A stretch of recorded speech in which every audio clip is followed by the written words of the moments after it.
Hey, welcome back. Have you ever been looking for a home and by the time that you see it on MLS, there's already an offer written on it and it's conditionally sold? It's Justin Chausse, your friend in the mortgage business. And if you've been following along in our home buyer series, you know that I have talked about all things buying a home, like savings for a down payment and getting pre-approved for a mortgage. And in today's video, as part of our home buying series, we're going to talk about how to select a realtor and the benefits that they can do in helping you in the process and the most common mistakes that we see. Now, just because we reference first-time home buyers a lot in this series, don't think you need to be scared away. If you're not a first-time home buyer, this stuff still applies to everyone. But it's obviously targeted towards first-time home buyers as they're the ones that are generally reaching out looking for help. But before we get into it, do me a favor. Hit the subscribe button, hit the notification bell, and hit the like buttons to help the YouTube algorithm so more families can watch these videos. So why do you need a realtor? Well, a realtor is a professional in the industry that understands different pockets of your community. They'll be able to outweigh the pros and the cons and help tailor a search to help you get the home that is best for you. They will have an idea based on their network of peers of different houses that are coming up at different times, even before they may potentially hit the market, where you'll be able to get first dibs on those houses. It can help you in your home search to get a house that meets the most of your needs. Most cases, their expertise is able to provide you with an unbiased opinion on the benefits and disadvantages of a particular house. They know what to look for. They're able to spot things that you wouldn't necessarily spot because as you're walking through the house, there's a lot of emotion. And their job is to sit back and look at the benefits of the house and why it is a good fit for all of your needs. They are also able to take all of those needs and put it into a search. And you will get emailed houses that meet your requirements on a daily, weekly basis as those houses become available. They'll be able to schedule showings for you. They'll be able to negotiate on your behalf to make sure that you are getting the house for the best possible value and the cheapest possible price. They will make sure that you are protected.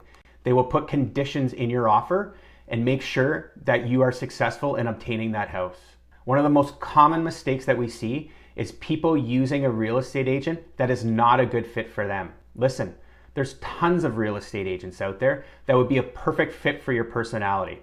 So don't just take the first one that you see. If something rubs you the wrong way, search for others. Make sure that you're aligning yourself with somebody that is there to make sure that they're working for you and obtaining all of your goals.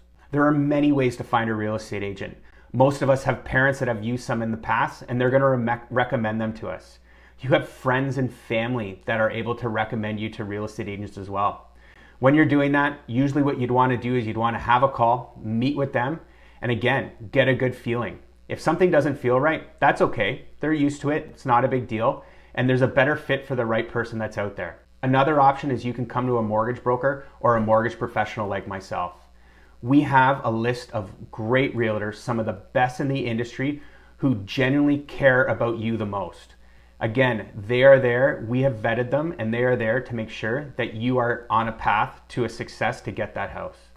The third and probably the best option is ask people you know that have owned a home. You know people that are most like you. If you know people that have owned a home, you'll know people that have used a realtor.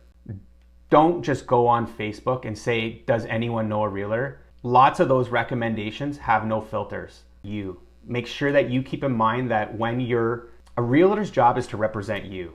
Make sure that you keep that in mind when you're looking at houses with that realtor. One of the most common mistakes that we see is working with the realtor that has the house listed. Their obligation is to the seller. If you're working with this, you become their customer and not their client.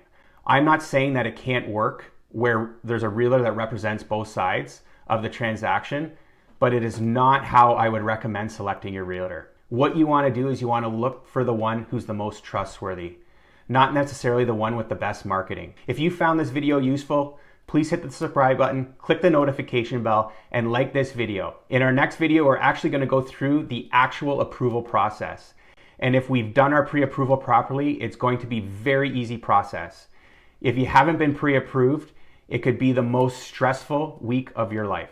If you're looking to buy and want help selecting a realtor, give us a call.